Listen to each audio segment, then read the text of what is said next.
Hello दोस्तों, कैसे हो आप सब। स्वागत है आपका अपने चैनल एजुकेट्स मैथमेटिक्स में। उसमें हम लोग क्लास 9th एनसीईआरटी मैथ्स में अध्याय 10 वृत्त को सॉल्व कर रहे हैं और इस अध्याय की जो प्रश्नावली 10.4 है उसको हम लोगों ने पिछले वीडियो में कंप्लीट कर चुके हैं। तो आज के इस वीडियो में जो हमारी अगली प्रश्नावली यानी कि 10.5 हम लोग शुरू करने वाले हैं। तो सबसे पहले हम लोग उस प्रश्नावली का क्या क्या कॉन्सेप्ट है यानी कि कौन कौन से पॉइंट आप या कौन से बिंदु वो हमारी प्रश्नावली किससे संबंधित है उसको पहले पढ़ेंगे। यानी कि हम लोग पहले एक्सप्लेनेशन पढ़ते हैं, फिर हम लोग प्रश्नावली तो ऑटोमेटिक सॉल्व कर लेंगे। यानी कि प्रश्नावली में कौन कौन से बिंदु हमारे आने वाले हैं, अगर हमें उन बिंदुओं को पता है क्या क्या हम पढ़ने वाले हैं तो हम प्रश्न तो ऑलरेडी सॉल्व कर लेंगे, आसानी रहेगी हमारे लिए। और अगर आप हमारे चैनल पर पहली बार हैं, वीडियो अगर आपको पसंद आए, हमारा काम आपको पसंद आए, मेहनत अगर आपको हमारी पसंद आए तो भाई चैनल को सब्सक्राइब करना, वीडियो को लाइक करना और इसके बाद जो जरूरतमंद है उनके साथ शेयर करना मत भूलिएगा। चलिए शुरू करते हैं आज का वीडियो। और आज के इस वीडियो में देखिए हम लोगों का क्या है, पहला जो पॉइंट है, पहला जो बिंदु आपका कहें क्या कह रहा है कि एक वृत्त के चाप द्वारा आंतरित कोण। तो यहां पर देखिए हम लोग क्या करते हैं, एक वृत्त बनाते हैं और वृत्त का चाप निर्धारित करते हैं। और वृत्त का चाप क्या होता है, ये हमारा एक वृत्त है जिसका केंद्र हम लोग ओ दे दें। अच्छा, वृत्त का जो चाप है उसको हम लोग पीछे पढ़ चुके हैं। जब हमने वृत्त शुरुआत किया था तो वहां पे चाप और जीवा क्या होता है, तो वहां पे हमने पढ़ा था जो चाप होते हैं हमारे दो चाप होते हैं, यानी दो प्रकार के, एक होता है लघु चाप और एक होता है दीर्घ चाप।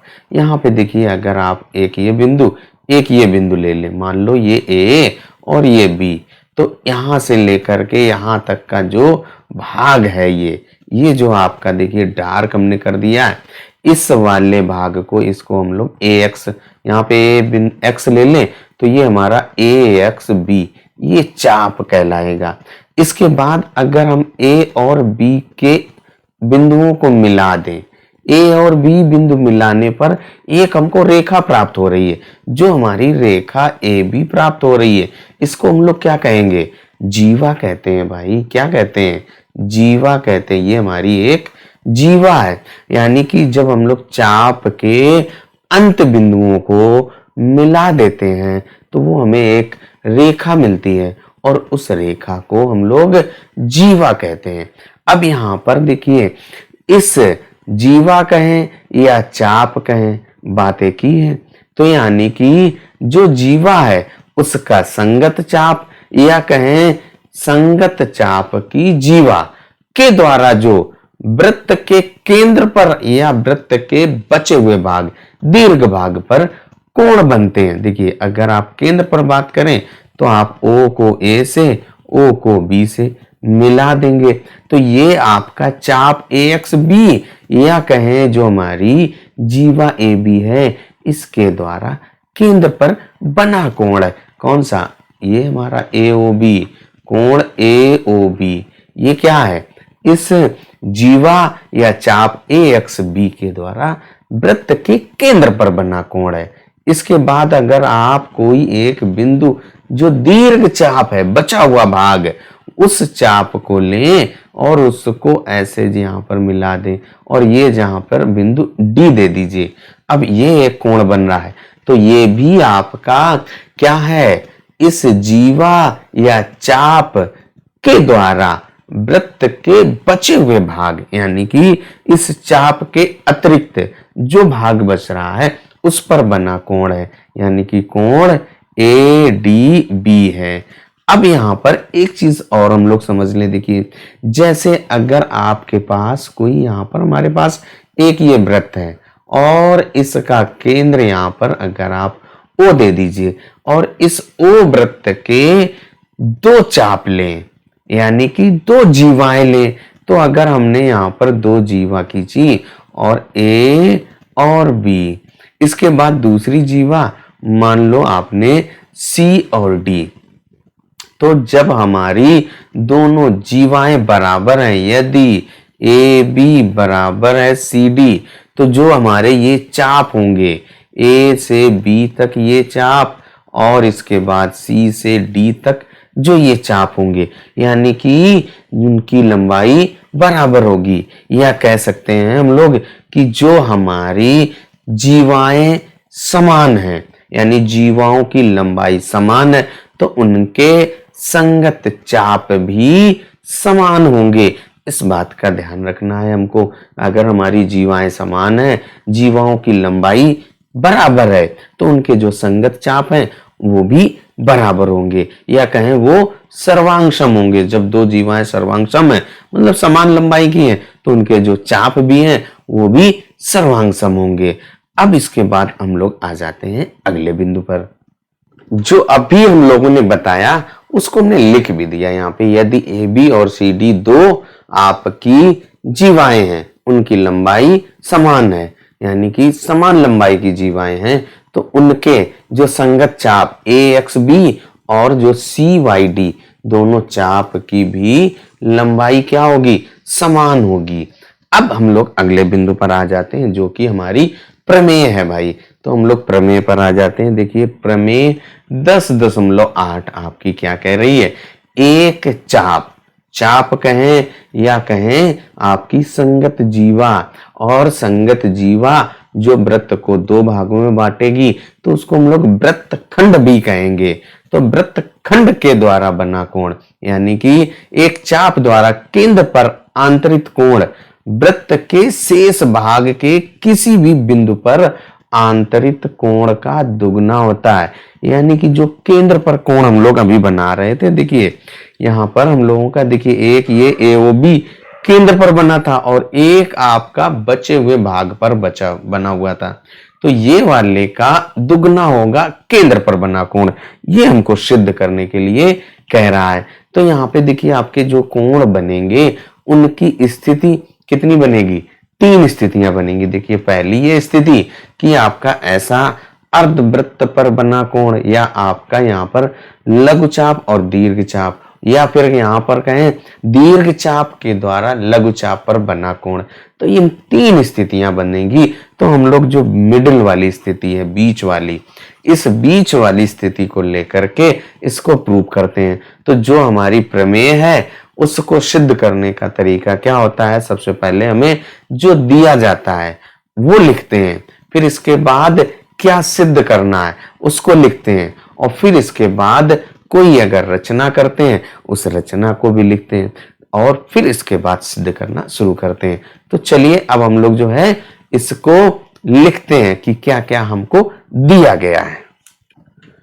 प्रत्येक स्थिति में बिल्कुल बराबर रहेगा हर स्थिति में। तो हम लोगों ने जो बीच वाली स्थिति ले लिया, अब हमें क्या दिया गया उसको नोट कर दिया कि एक वृत्त के चाप पी क्यू, देखिए आपका जो चाप ये पी क्यू के द्वारा केंद्र पर कोण पीओ क्यू बन रहा है, तथा वृत्त के शेष भाग पी क्यू के अतिरिक्त जो ये आपका जो दीर्घ चाप बन रहा है यहां से लेकर के पी ए क्यू बन रहा है, इस पर हमने जो शेष भाग पर एक बिंदु ए ले लिया है, इस ए पर एक कोण पी ए क्यू बन रहा है, इतना हमें दिया गया है।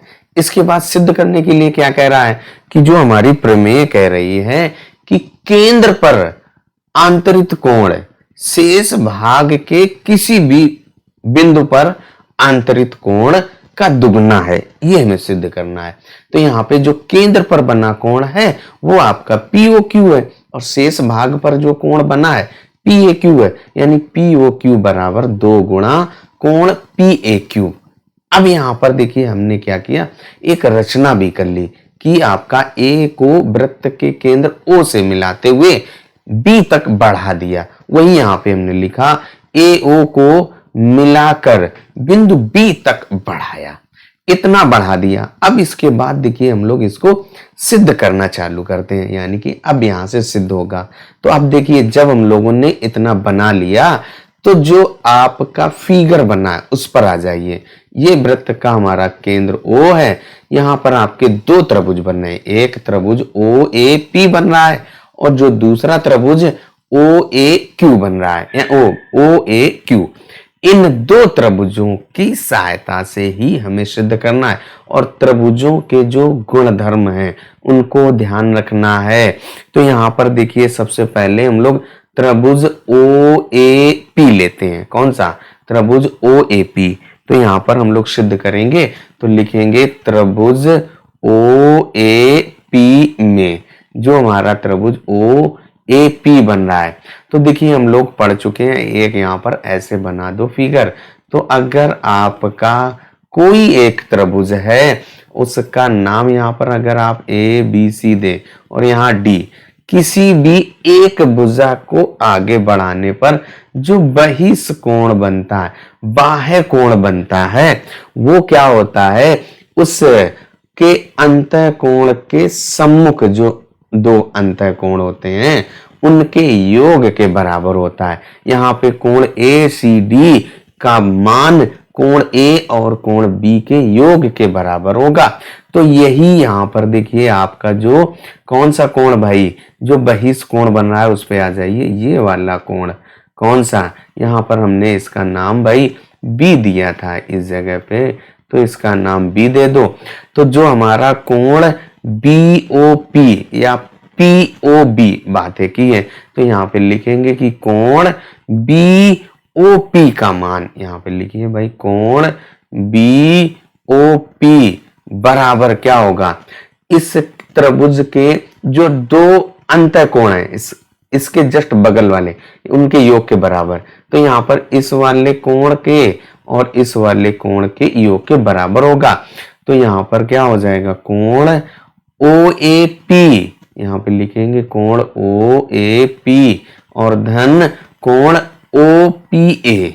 तो धन कोण ओ पी ए, इसको इरेज कर दे भाई। ये समझ गए हैं तो इसको हटा दे भाई, यहीं पे लिखते हैं भाई। तो यहाँ पे लिखेंगे धन कोण ओ पी ए। अब देखिए यहाँ पर इसी त्रिभुज में आ जाइए, इसको आप समीकरण फर्स्ट दे दीजिए। अब यहाँ पे जो हमारी ओ ए और ओ पी, ये दो भुजाएं क्या हैं? बराबर हैं। यहाँ पे लिख दो ओ ए बराबर ओ पी। और क्यों बराबर हैं? यहाँ पे वृत्त की त्रिज्याएं हैं, वृत्त की त्रिज्याएं बराबर होती हैं। तो यहाँ पे लिख देंगे वृत्त की त्रिज्याएं। यहाँ पे लिख गया कि हमारी ये वृत्त की त्रिज्याएं हैं। अब इसके बाद देखिए त्रिभुज में अगर दो भुजाएं बराबर हैं तो उनके सम्मुख कोण भी बराबर होंगे। तो जो ओ ए और ओ पी आपकी दो भुजाएं बराबर हैं, ओ ए के सम्मुख आपका कोण ओ पी ए है और ओ पी के सम्मुख कोण ओ ए पी है, यानी कि ये दोनों कोण बराबर हो जाएंगे। तो यहाँ पे लिख दें कि कोण ओ ए पी बराबर होगा कोण ओ पी ए, जब आपकी ये ओ ए और ओ पी बराबर है। यहाँ पर जो हमारा त्रिभुज ओ ए पी बन रहा है, इसकी बात हो रही है कि जैसे आपका यहाँ पर कोई एक त्रिभुज बना हुआ है, इसकी अगर ये दो भुजाएं बराबर हैं तो इनके सम्मुख कोण ये वाला कोण और ये वाला बराबर होगा। तो यही यहाँ पर भी देखिए हमारी जो दो भुजाएं कौन सी, ये वाली भुजा और ये वाली भुजा बराबर है, तो इनके सम्मुख कोण आपके ये और ये, तो यही तो हमारे बराबर हो गए। कोण ओ ए पी बराबर हो गया कोण ओ पी ए। अब देखिए जब ये दो कोण आपके बराबर हो गए तो जो हमारा समीकरण एक है वो क्या हो जाएगा? देखिए ओ ए पी और ओ पी ए यहाँ पे बराबर सिद्ध हो गए। तो जो हमारा ये कोण बी ओ पी का मान क्या हो जाएगा? कोण बी ओ पी बराबर होगा कोण ओ ए पी। लिख दें कोण ओ ए पी, और यहाँ पे देखिए ओ ए पी और जो आपका ओ पी ए है, ओ पी ए की जगह पे हम लोग कोण ओ ए पी लिख सकते हैं। तो यहाँ पे धन कोण ओ ए पी। अब यहाँ पे दोनों एक जैसे हैं तो ये दो गुना हो जाएगा। तो कोण बी ओ पी बराबर हो जाएगा दो गुणा कोण ओ ए पी के। ये हम लोग दूसरा समीकरण दे दे भाई। अब बिल्कुल इसी प्रकार जो हमारा दूसरा त्रिभुज, इसके बगल में कौन सा त्रिभुज बी क्यू ए या त्रिभुज बी ओ ए क्यू, बी नहीं ओ ए क्यू या ओ क्यू ए, एक ये दूसरा त्रिभुज बन रहा है उसमें आ जाएगा। तो यहाँ पर लिख देंगे कि इसी प्रकार, बिल्कुल यही नियम यहाँ पर लगाएंगे। जब बिल्कुल एक जैसा होता है तो हम लोग इसी प्रकार लिख देते हैं। तो जो कोण कौन सा बी ओ क्यू, ये वाला कोण बहिष्कोण, कोण बी ओ क्यू बराबर हो जाएगा 2 गुणा कोण ओ ए क्यू के। तो 2 गुणा कोण ओ ए क्यू, और इसको हम लोग तीसरा समीकरण दे दें। अब यहां पर इस तीसरे समीकरण को देने के बाद जो दूसरा और तीसरा समीकरण है इन दोनों को जोड़ देंगे। देखिए कैसे, जो लेफ्ट हैंड साइड लेफ्ट में जुड़ेगी, राइट हैंड साइड राइट में जुड़ेगी। तो यहां पर लिखते हैं समीकरण 2 और 3 को जोड़ने पर। सेम चीज हम लोगों ने लिख दिया कि समीकरण 2 और 3 को जोड़ने पर। तो देखिए जो लेफ्ट में आपका बीओपी और बीओक्यू है वो आपका देखिए यहाँ पे बीओपी और बीओक्यू ये आपका जुड़ेगा, और राइट में आपका 2 गुणा कोण ओएपी धन 2 गुणा कोण ओएक्यू ये आपका जुड़ेगा। तो देखिए वही 2AP धन 2OAQ है, इनको जोड़ दिया। अब देखिए जो हमारा ये कोण BOP धन कोण BOQ है, इस पर आ जाइए फिगर पे।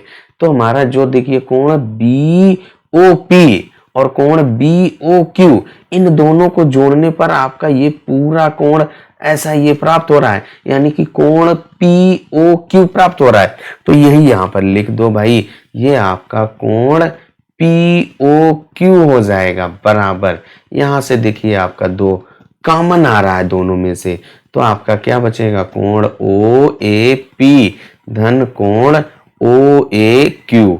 अब जो आपका ये कोण OAP और धन कोण OAQ है ये आप फिगर पे आ जाइए। देखिए OAP और OAQ ये वाले दोनों कोण मिला करके PAQ के बराबर है। जब आप 2 कोणों को जोड़ रहे हैं तो वो PAQ बना रहे हैं।